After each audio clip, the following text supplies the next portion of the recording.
So అందరికీ నమస్కారం. So ఇంతకుముందు 2 వీడియోస్ చూశారు. ఒకటి హోమ్ క్వారంటైన్ ఎలా ఉండాలి, ఎటువంటి జాగ్రత్తలు పాటించాలి, ఎటువంటి ప్రికాషన్స్ తీసుకోవాలని. ఇంకొక వీడియోలో కేర్ ఆఫ్ ఎల్డర్లీ అంటే వయసు పైబడిన వారికి ఎటువంటి జాగ్రత్తలు తీసుకోవాలో తెలియజేశాను. సో ఈరోజు ఈ వీడియో చేయడానికి ముఖ్య ఉద్దేశం ఏంటంటే, ఇప్పుడు చూస్తున్నాం రాష్ట్రంలో కానీ దేశవ్యాప్తంగా కరోనా పాజిటివ్ కేసుల సంఖ్య ఉధృతంగా పెరుగుతుంది.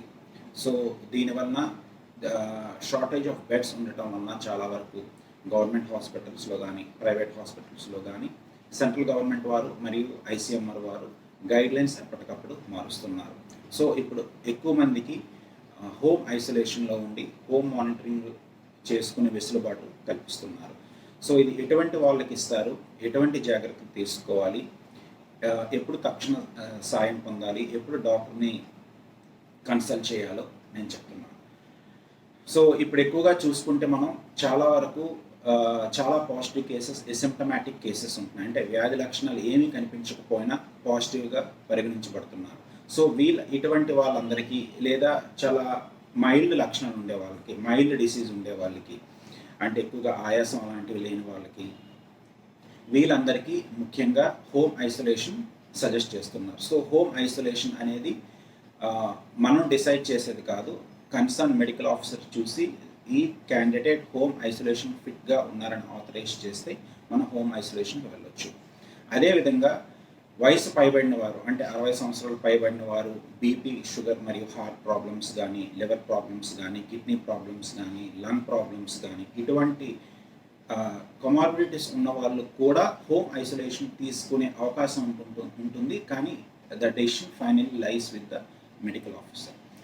కానీ ఇమ్యూన్ కాంప్రమైజ్డ్ స్టేట్స్లో ఉండే వాళ్ళు కూడా చాలామంది ఉంటారు. అంటే కిడ్నీ ట్రాన్స్ప్లాంటేషన్ అయిన వాళ్ళు, కీమోథెరపీ తీసుకుంటున్న వాళ్ళు, లేదా క్యాన్సర్ పేషెంట్స్, వీళ్ళందరినీ మాత్రం ఎట్టి పరిస్థితుల్లో ఇన్స్టిట్యూషన్ క్వారంటైన్ అంటే హాస్పిటల్ క్వారంటైన్లో మాత్రమే ఉండాలి, డాక్టర్స్ పర్యవేక్షణలో ఉండాలి. సో ఇలా మన home isolation medical officer suggest చేస్తే మనం హోమ్ ఐసోలేషన్ తీసుకుంటున్నట్టు ఉంటే మన మీద చాలా అనితర బాధ్యత ఉంటుంది. ఆ బాధ్యతను మనం సక్రమంగా నెరవేర్చాలి. ఆ విధంగా మనం నెరవేరుస్తామని, అదేవిధంగా గవర్నమెంట్ వాళ్ళకి తగిన సహకారం అందిస్తామని మనం మొట్టమొదటిగా ముందుగా కన్సెంట్ కానీ అండర్టేకింగ్ కానీ రాసి ఇవ్వాల్సి ఉంటుంది. ఇది చాలామందికి తెలియని విషయం. ఒక రెస్పాన్సిబుల్ సిటిజన్గా we're going to abide by all rules and regulations అని మనం అండర్టేకింగ్ ఇవ్వాలి. అదేవిధంగా హోమ్ ఐసోలేషన్కి ఆ పేషెంట్, ఆ కన్ఫర్మ్డ్ పాజిటివ్ పేషెంట్ సూటబుల్లా కాదా, అనువైన వాతావరణం వాళ్ళ ఇంటిలో ఉందా లేదనేది కూడా ఒకసారి కన్సర్న్ మెడికల్ ఆఫీసర్స్ కానీ ఆ ఏరియా సర్వేలెన్స్ ఆఫీసర్స్ కానీ చూసుకొని నిర్ధారణ చేసుకొని మనకు అనుమతిస్తారు. దానికి తగిన ఏర్పాట్లు, అంటే ఒక సింగిల్ రూమ్ కానీ, సింగిల్ బెడ్రూమ్ కానీ విత్ అటాచ్డ్ బాత్రూమ్, ఇవన్నీ ఉండాలి. అండ్ యూజువల్గా ఎక్కువగా వయసు పైబడిన వారు, ఎక్కువగా సిక్ పీపుల్ కానీ ఇంట్లో ఉంటే కూడా హోమ్ ఐసోలేషన్కి అలౌ చేయరు. సో ముందుగా హోమ్ ఐసోలేషన్కి మనం ఒక కేర్ టేకర్ని ఐడెంటిఫై చేసుకోవాలి ఇంట్లో. ఆ కేర్ టేకర్ ఈ పాజిటివ్ పేషెంట్ని తరచుగా చూడటం, తరచుగా ఒకే పర్సన్ ఐడెంటిఫై చేసుకోవాలి. సో రోజుకొకరు వెళ్లకుండా ఉండటం కోసం, so that chances of risk and ఎక్స్పోజర్ని మనం మినిమైజ్ చేసుకోవాలి. సో ఆ కేర్ టేకర్ని మనం ఐడెంటిఫై చేయాలి. ఆ కేర్ టేకర్కి తగు జాగ్రత్తలు మనం ఇవ్వాల్సి ఉంటుంది. అండ్ ఈ ఒక పాజిటివ్ పేషెంట్ వస్తే ఆ ఇంట్లో అందరికీ, సో కాంటాక్ట్ టెస్టింగ్ ప్రోటోకాల్ ఏదైతే ఇప్పుడు ప్రస్తుతం నడుస్తుందో, వన్స్ పాజిటివ్ వస్తే ఆ ఇంట్లో ఉండే కాంటాక్ట్స్, ఆ ఇంట్లో తనతో క్లోజ్గా మెలిగే కాంటాక్ట్స్ అందరూ కూడా టెస్టింగ్ చేయాల్సి ఉంటుంది. అండ్ ఈ కేర్ గివర్కి, మిగతా కాంటాక్ట్స్కి ఒకవేళ కొమార్బిడిటీస్ ఉంటే ఐసీఎంఆర్ వారి గైడ్లైన్స్ ప్రకారం హెచ్సిక్యూఎస్ ప్రొఫైలాక్సిస్ కూడా తీసుకోవచ్చు. ఇది కూడా మనం వాలంటరీగా తీసుకోకూడదు. డాక్టర్స్ సజెస్ట్ చేసి, డాక్టర్స్ పర్యవేక్షణలో, డాక్టర్స్ ప్రిస్క్రిప్షన్తో ఆ కేర్ గివర్ కానీ మిగతా కాంటాక్ట్స్ ఇంట్లో ఉండే వాళ్ళు కూడా హెచ్సిక్యూఎస్ ప్రొఫైలాక్సిస్ తీసుకోవచ్చు. సో ఇప్పుడు ముఖ్యంగా పేషెంట్ వైపు నుంచి తీసుకోవాల్సిన జాగ్రత్తలు ఏంటి? సో లాస్ట్ టైం నేను చాలాసార్లు చెప్పాను, ఈ పేషెంట్స్ అందరూ ఇంట్లో ఉండేటప్పుడు ఒక ట్రిపుల్ లేయర్డ్ మాస్క్ని కంపల్సరీగా వేసుకోవాల్సి ఉంటుంది. దీన్ని మనం ట్రిపుల్ లేయర్డ్ సర్జికల్ మాస్క్ అంటాం. సో దీన్ని మనం ట్రిపుల్ లేయర్డ్ సర్జికల్ మాస్క్ అంటాం. ఈ నార్మల్ క్లాత్ మాస్క్ కాకుండా కన్ఫర్మ్ పాజిటివ్ పేషెంట్స్ మాత్రం ఈ మాస్క్ని ఖచ్చితంగా వాడాలి. ఈ మాస్క్ని కట్టుకునే విధానం కూడా క్రిందటిసారి చెప్పాను. ఈ మాస్క్ మీరు ఎప్పుడైనా చూస్తే టాప్ అండ్ బాటమ్ ఎండ్ ఉంటుంది. ఈ టాప్ ఎండ్ ఎలా ఐడెంటిఫై చేస్తామంటే ఇక్కడ మీకు ఒక చిన్న ఫీల్ అవ్వచ్చు, ఒక చిన్న బ్యాండ్లా ఉంటుంది. దీన్ని టాప్ ఎండ్లో కట్టుకోవాలి, అంటే అబోవ్ ద ఇయర్స్, అండ్ బాటమ్ని బిలో ద ఇయర్స్ కట్టుకోవాలన్నమాట. సో ఎప్పుడు నేను కిందసారి చెప్పినట్టు ఫస్ట్ టాప్ ఎండ్ కట్టుకోవాలి, తర్వాత బాటమ్ ఎండ్ కట్టుకోవాలి. అండ్ ఇంపార్టెంట్ థింగ్ చాలా వరకు మనం మర్చిపోతూ ఉంటాం ఏంటంటే, ఈ మాస్క్ కట్టుకునేటప్పుడు ఎప్పుడు లీక్ టెస్ట్ చేసుకోవాలి. అంటే ఈ పార్ట్ని ముక్కుకు పెట్టి you have to press it. So ఇలా ప్రెస్ చేస్తే కానీ this is not successful placement of the mask అనమాట. ఇలా పెట్టి ప్రెస్ చేసుకోవాలి. సో అదేవిధంగా రిమూవ్ చేసేటప్పుడు కూడా చిన్న టెక్నిక్ ఉంటుంది. రిమూవ్ చేసేటప్పుడు ఎప్పుడు కింద తాళ్ళు తీసి తర్వాత పై తాళ్ళు తీయాలి. సో ఒక మాస్క్ని అట్ ఎ స్ట్రెచ్గా we can use it for 8 hours.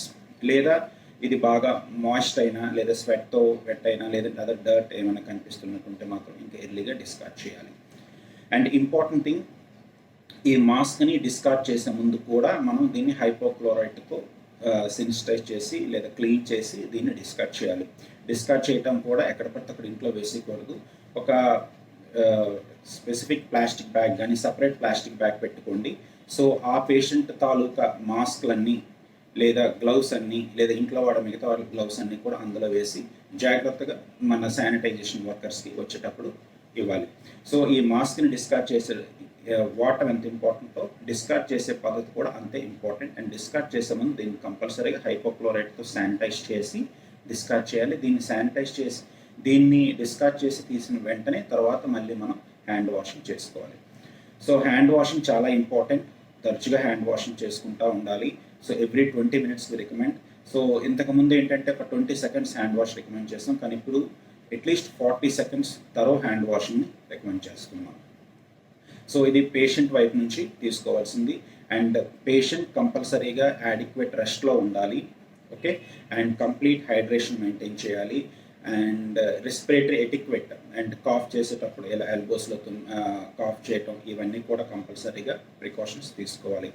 And ఈ పేషెంట్కి ఎక్స్క్లూజివ్గా తన పర్సనల్ ఐటమ్స్ తనే యూజ్ చేసుకోవాలి. మిగతా వాళ్ళు ఎవరు షేర్ చేసుకోకూడదు. ఎస్పెషల్ యూటెన్సిల్స్ కానీ, బెడ్ లినన్ కానీ, లేదా గ్లాసెస్ కానీ, అదర్ జార్స్ కానీ ఎక్స్క్లూజివ్గా ఈ పేషెంట్కే మాత్రమే యూజ్ చేయాలి. అండ్ మార్నింగ్ ఒకసారి, ఈవినింగ్ ఒకసారి కంపల్సరీగా పేషెంట్ ఉండే రూమ్లో అన్ని సర్ఫేసెస్, కంటామినేటెడ్ సర్ఫేసెస్ అన్నీ కూడా రెగ్యులర్గా శానిటైజ్ చేసుకోవాలి. అండ్ ఈ patient self monitoring is very important. So self monitoring వాళ్ళైనా చేసుకోవచ్చు, లేదా కేర్ గివర్ ఎవరైనా చేసుకోవచ్చు. సో సెల్ఫ్ మానిటరింగ్లో 3 ఇంపార్టెంట్ థింగ్స్ ఉంటాయండి. ఒకటి టెంపరేచర్ ఆఫ్ ద పేషెంట్, రెండోది పల్స్, మూడోది BP of the patient.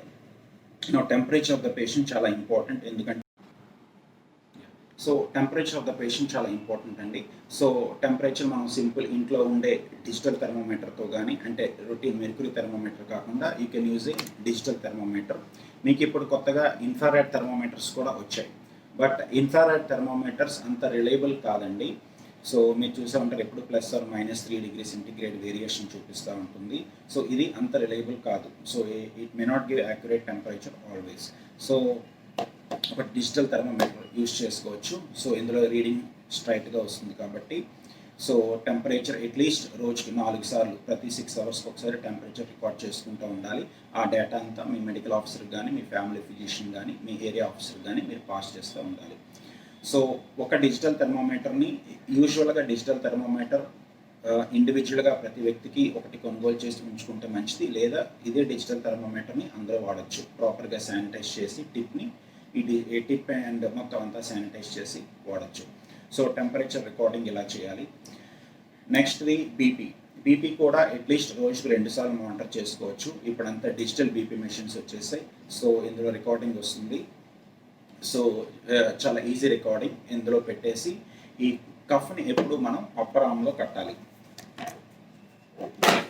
So cough ఉంటుంది కదా, కఫ్ ఎప్పుడు అప్పర్ ఆర్మ్లో కట్టాలి. Just 2 fingers breadth above the elbow. So ఇది ideally the best position to tie a cuff. And cuff చేసి మీరు స్టార్ట్ అని కొడితే రీడింగ్ వస్తుంది.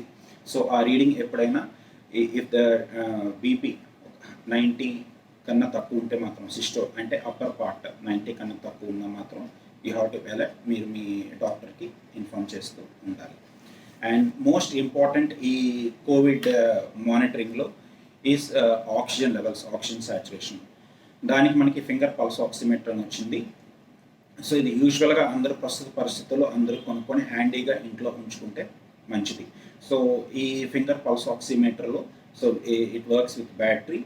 సో మీరు ఇందులో ఫింగర్స్ని పెట్టి మీరు సాచురేషన్ చూసుకోవచ్చు. సో ఇందులో ఆక్సిజన్ లెవెల్స్ వస్తాయి, SpO2 అని, అదేవిధంగా పల్స్ రేట్ కూడా వస్తుంది. సో పల్స్ రేట్ ఎప్పుడైనా 100 పైన ఉంటే మాత్రం you should always be cautious, అంటే వితౌట్ టెంపరేచర్. యూజువల్గా టెంపరేచర్ ఉండేటప్పుడు పల్స్ ఎక్కువగా ఉంటుంది, బట్ టెంపరేచర్ లేనప్పుడు కూడా పల్స్ ఎక్కువగా ఉంటే మాత్రం you have to be cautious and inform your officers. So దాంతోపాటు సాచురేషన్ అని కూడా వస్తుంది. సాచురేషన్ లెవెల్స్ నార్మల్ కన్నా కోవిడ్ విషయంలో మాత్రం కట్ ఆఫ్ కొంచెం ఎక్కువగా పెట్టుకున్నాం మనం. సో కోవిడ్ విషయంలో సాచురేషన్ ఎప్పుడు 95 కానీ 95 కన్నా అబవ్ ఉండేటట్టే చూసుకోవాలి. So it is a good sign. So 95 కన్నా తక్కువ ఉంటే మాత్రం you have to be alert, ఎందుకంటే ఇంకా సాచురేషన్స్ డ్రాప్ అయ్యే ఛాన్సెస్ ఉంటాయి కాబట్టి. అండ్ ఈ సాచురేషన్ చూసేటప్పుడు అండి జస్ట్ చిన్న జాగ్రత్తలు కూడా పాటించాలి, ఎందుకంటే యూజువల్గా లేదంటే ఫాల్టీ రీడింగ్స్ రాకుండా మనం కంగారు పడకుండా మనకు హెల్ప్ చేస్తుంది. ఎప్పుడైనా సాచురేషన్ చూసే ముందు పేషెంట్ అట్లీస్ట్ 5 minutes రెస్ట్ తీసుకోవాలి. సో ఎక్కడ నడిచి వచ్చిన వెంటనే సాచురేషన్ తీసుకోకూడదు. అట్లీస్ట్ 5 minutes రెస్ట్ తీసుకున్న తర్వాత ఈ ప్రోబ్ ఏదైనా ఫింగర్ పెట్టచ్చు, ఎనీ ఫింగర్ పెట్టచ్చు, but preferably we prefer a middle finger. So middle ఫింగర్కి సాచురేషన్ పెట్టి, చాలామంది చేసేది ఏంటంటే ప్రోబ్ పెట్టిన వెంటనే తీసేస్తారు, తీయకూడదు. అట్లీస్ట్ 1 minute రికార్డింగ్ చేయాలి. సో దట్ అప్పుడు స్టాండర్డ్ అవుతుంది రికార్డింగ్, లేదంటే ఫ్లక్చువేషన్ అవుతుంది.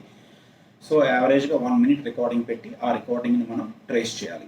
మీరు చూసేటప్పుడు ఇందులో చిన్న గ్రాఫ్ కూడా వస్తుంది. సో ఆ గ్రాఫ్ బాగా పైకి కిందకి ఉంటే ఇట్స్ అన్ యాడిక్వేట్ రీడింగ్ అనమాట, అంటే మీ ఫింగర్ బాగా ఫిట్ అయినట్టు, సో పల్స్ ఫామ్ బాగా వచ్చినట్టు అనమాట. సో ఆ రికార్డింగ్ని మనం తీసుకోవాలి.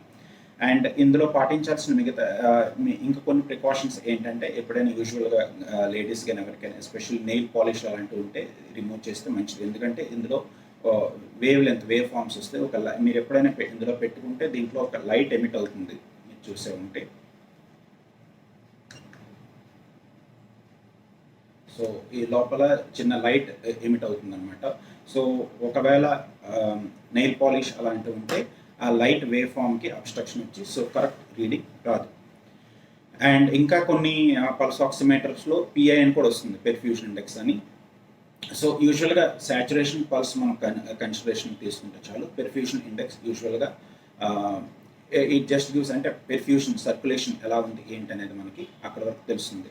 సో ఈ 3 ఇంపార్టెంట్ అండి, ఒక temperature, pulse and saturation. So saturation కూడా 95 కన్నా తక్కువ ఉంటే మాత్రం మనం అలర్ట్గా ఉండాలి. And next so care givers, so ఇంట్లో ఉండే మిగతా కేర్ గివర్స్ కూడా ఎటువంటి ప్రికాషన్స్ తీసుకోవాలి. సో కేర్ గివర్స్ కూడా ఆ పేషెంట్ ఉండే రూమ్కి వెళ్ళిన ప్రతిసారి సర్జికల్ మాస్క్, నేను చెప్పినట్టే మళ్ళీ సేమ్ సర్జికల్ మాస్క్ వేసుకోవాలి. రెస్ట్ ఆఫ్ ద టైమ్స్ బయట ఉండేటప్పుడు అవసరం లేదు, బట్ పేషెంట్తో కాంటాక్ట్లోకి వెళ్ళేటప్పుడు మాత్రం సర్జికల్. అదేవిధంగా మళ్ళీ లీక్ టెస్ట్ కూడా వాళ్ళు చేసుకోవాలి. సో అండ్ ఈ పేషెంట్ యొక్క పర్సనల్ బిలాంగింగ్స్, అంటే యుటెన్సిల్స్ కానీ, బెడ్ లినన్ కానీ, క్లాత్స్ కానీ ఏదైనా వాష్ చేసేటప్పుడు కంపల్సరీగా మాస్క్ వేసుకొని వాష్ చేసుకోవాలి. మాస్క్ అండ్ గ్లౌస్ వేసుకొని వాష్ చేసుకోవాలండి, మర్చిపోవద్దు. నార్మల్గా డైరెక్ట్గా టచ్ చేసి వాష్ చేసుకోవద్దు. అండ్ ఈ క్లాత్స్ ఇవన్నీ ప్రిఫరబుల్లీ డెటాల్ అలాంటి వాటితో వాష్ చేసుకుంటే బెటర్. అండ్ ఆల్ సర్ఫేసెస్ని కూడా నేను ఇందాక చెప్పినట్టు రోజుకు ఒకసారి కానీ 2 సార్లు కానీ హైపోక్లోరైడ్ సొల్యూషన్తో కంటామినేట్ చేస్తే మంచిది. అండ్ వీళ్ళు కూడా తరచుగా హ్యాండ్ హైజీన్ చేసుకోవాలి, ప్రిఫరబుల్లీ ఫుడ్ ప్రిపేర్ చేసే ముందు కానీ, ఫుడ్ ప్రిపేర్ చేసిన తర్వాత కానీ, టాయిలెట్స్కి వెళ్ళి వచ్చిన తర్వాత కానీ ఫ్రీక్వెంట్గా సోప్ అండ్ వాటర్ ఇంటూ ఉంటాయి, సోప్ అండ్ వాటర్తో లేదా హ్యాండ్ శానిటైజర్తో ఫ్రీక్వెంట్గా చేసుకోవాలి. అండ్ అదేవిధంగా నేను ఇందాక చెప్పినట్టు మోస్ట్ ఇంపార్టెంట్ థింగ్ మనం మర్చిపోయేది ఏంటంటే, ఇంట్లో ఒక పాజిటివ్ పేషెంట్ ఉంటే అతను కానీ మనందరం యూజ్ చేసే మాస్క్స్, గ్లౌస్ డిస్పోజింగ్ దాన్ని కూడా చాలా ఇంపార్టెంట్. సో స్పెసిఫిక్గా మనం సపరేట్ ఒక బ్యాగ్ పెట్టుకొని ఆ బ్యాగ్లో మాత్రం అంతా వేసి, వీలైతే దాని మీద కోవిడ్ వేస్ట్ అని మెన్షన్ చేసి మనం శానిటేషన్ వర్కర్కి యూజ్ చేయాలి. అండ్ చాలా వరకు గ్లౌస్ కూడా ఎటువంటి గ్లౌస్ వాడాలి అనే డౌట్ ఉంటుంది. గ్లౌస్ మనకు యూజువల్గా 3 రకాలు ఉంటాయండి మార్కెట్లో అవైలబుల్ అనేది. ఒకటి లాటెక్స్ గ్లౌస్, మనం కామన్గా వైట్ కలర్లో ఉంటాయి. So LaTeX gloves most of the time sufficient అండి. లేదా మనకి యూ హ్యావ్ నైట్రల్ గ్లౌస్ అని ఉంటాయి, బ్లూ కలర్లో ఉంటాయి నైట్రల్ గ్లౌస్, అవి ఇంకా ఈవెన్ మోర్ స్ట్రాంగర్ అనమాట. And vinyl gloves or paper gloves యూజువల్గా రికమెండ్ చేయం. You can use either latex gloves or nitrile gloves.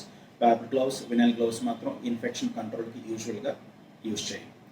So ఈ విధంగా ఇవన్నీ ఫాలో అయ్యి అండ్ మోస్ట్ ఇంపార్టెంట్ థింగ్ మాత్రం, సో ఎప్పుడు ఐసోలేషన్ మనం స్టాప్ చేయొచ్చు. So isolation as per guidelines ఏంటంటే, సపోజ్ పేషెంట్ సిమ్టమ్స్ ఉన్నాయనుకోండి, సిమ్టమ్స్ స్టార్ట్ అయిన మొదటి రోజు నుంచి 10 days కంపల్సరీగా అయిపోవాలి. 10 days నుంచి పేషెంట్ వితౌట్ ఎనీ మెడిసిన్స్, అంటే పారాసిటమాల్ ఏమీ వేసుకోకుండా, ఫీవర్ రాకుండా ఉంటే అట్లీస్ట్ ఫర్ 3 days ఆ పేషెంట్ని డిశ్చార్జ్ కింద, అంటే ఐసోలేషన్ అయిపోయినట్టు కన్సిడర్ చేస్తాం. బట్ ఐసోలేషన్ అయిపోయిన తర్వాత కూడా ఆ పేషెంట్ ఇంకొక 1 week సెల్ఫ్ ఐసోలేషన్లో ఉండి సెల్ఫ్ మానిటరింగ్ చేసుకోవాలి. అది కూడా చాలా ఇంపార్టెంట్. ఒకవేళ సిమ్టమ్స్ ఏమీ లేకపోతే పాజిటివ్ వచ్చిన రోజు నుంచి 10 days వరకు చూసి డిశ్చార్జ్ పెడతాం, అంటే హీస్ అవుట్ ఆఫ్ ఐసోలేషన్ అని. ఆ పేషెంట్ కూడా మళ్ళీ ఇంకొక 1 week సెల్ఫ్ ఐసోలేషన్లో ఉండి క్వారంటైన్ చూడాలి. సో చాలా వరకు, so 85% of the cases 80% of the cases అన్నీ సిమ్టమాటిక్ కేసెస్ అండి, మైల్డ్ కేసెస్. సో మీ డాక్టర్ కానీ సజెస్ట్ చేస్తే మీకు హోమ్ ఐసోలేషన్ కానీ హోమ్ మానిటరింగ్ కానీ ఈ విధంగా మీరు ఫాలో అయ్యి తగు జాగ్రత్తలు తీసుకుంటే సో ఎటువంటి ప్రాబ్లం ఉండదు. బట్ ఎప్పుడు కూడా మీరు మీ ఫ్యామిలీ ఫిజిషియన్తో కానీ, మీ డాక్టర్తో కానీ, మీ ఏరియా ఆఫీసర్తో కానీ కంటిన్యూస్లో టచ్లో ఉండండి. ఎటువంటి ప్రాబ్లమ్స్ వచ్చినా, ఎటువంటి డౌట్స్ వచ్చినా. సో ఇది యూనిఫామ్గా ఓవరాల్గా నేను తీసే ప్రికాషన్స్ చెప్పాను, but case by case basis it may differ అండి. So you have to be always careful. Suppose asthma, COPD అలాంటి వాళ్ళకి ఉండే వాళ్ళకి సాచురేషన్స్ కొంచెం డిఫరెంట్గా ఉంటాయి. సో ఇప్పుడు సో ఏ డౌట్ వచ్చినా మీరు మీ ఫిజిషియన్ కానీ, మీ కన్సర్న్ హాస్పిటల్తో కానీ కంటిన్యూస్గా టచ్లో ఉండండి. And important thing, immune booster diets. So చాలా వరకు వీళ్ళందరూ అడిక్వేట్ హైడ్రేషన్ ఇందాక చెప్పాను. అండ్ అందరూ కంపల్సరీగా వేసుకోవాల్సింది ఒక జింక్ ట్యాబ్లెట్ వేసుకోవాలి, ఒక విటమిన్ డి ట్యాబ్లెట్ వేసుకోవాలి, ఒక విటమిన్ సి ట్యాబ్లెట్ వేసుకోవాలి, అండ్ బి కాంప్లెక్స్ అంటే ఆల్ బి విటమిన్స్ ఉండేది. సో వీటితో పాటు ఇవన్నీ రొటీన్ ఇమ్యూనో బూస్టర్స్ అన్నీ వేసుకోవాలి. అదేవిధంగా BP, sugar, heart problems, liver problems, kidney problems ఏమైనా ఉండే వాళ్ళు ఎట్టి పరిస్థితుల్లో వాళ్ళ పాత మెడిసిన్స్ స్టాప్ చేయకూడదండి. ఆ మెడిసిన్స్ అన్నీ కంటిన్యూ చేయాలి. సో ఈ విధంగా ఫాలో అయితే చాలా వరకు సక్సెస్ రేట్ చూస్తున్నామండి. ఇప్పుడు చాలా కేసెస్ ట్రీట్ చేస్తున్నాం కాబట్టి ఆ ట్రీట్ చేసిన అనుభవంతో నేను ఇవన్నీ మీతో షేర్ చేసుకుంటున్నాను. సో మీకు తెలిసిన వాళ్ళకు కూడా ఈ వీడియో ఫార్వర్డ్ చేయండి. సో దట్ హోమ్ ఐసోలేషన్ ఎలా ఉండాలి, ఎటువంటి జాగ్రత్తలు తీసుకోవాలో తెలుస్తుంది. Thank you. Stay healthy, stay safe.